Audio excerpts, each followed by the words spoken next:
యూసుఫ్ గూడ యూసుఫ్ గూడలో క్యాండిడేట్ యొక్క own division and అక్కడ మేము గ్రౌండ్ సర్వే చేస్తే 45.1 కాంగ్రెస్ యూసుఫ్ గూడ డివిజన్ లో 45.2 కాంగ్రెస్, 37.2 బిఆర్ఎస్ మాగంటి సునీత గారు, 17.5 బీజేపీ.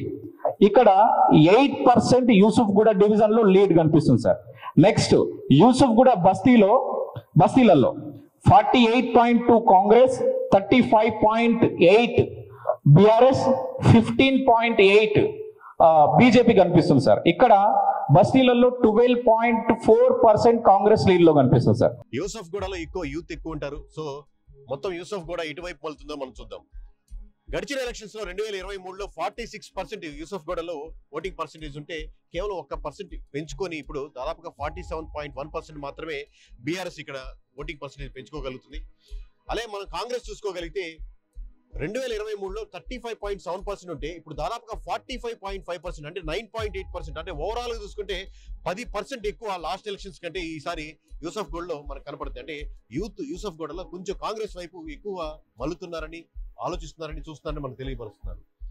అలాగే మనకు బీజేపీ చూసుకుంటే 2023లో 14.2%, దాదాపు 15% వరకు ఉన్నది సగం పడిపోయి దాదాపు 7% వరకు పడిపోయింది.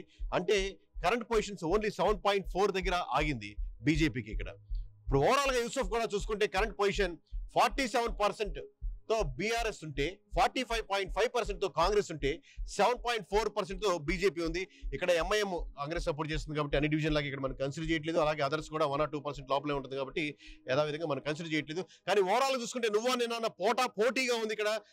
కేవలం ఈ రోజు ఈ క్షణానికి 1.6% బీఆర్ఎస్ మార్జిన్ తో ఉన్నప్పటికీ అది 1% అటు ఇటుగా మారచ్చు. సో మొత్తం యూసఫ్ కూడా మటుకు ప్రతి రోజు 1% పైకి కిందగా మనకు ఎవ్రీడే డేటా మారుతుంది. యూసఫ్ కూడా మటుకు నువ్వా నేనా అన్నట్టుగా ఉంది బీఆర్ఎస్ వర్సెస్ కాంగ్రెస్ పొజిషన్.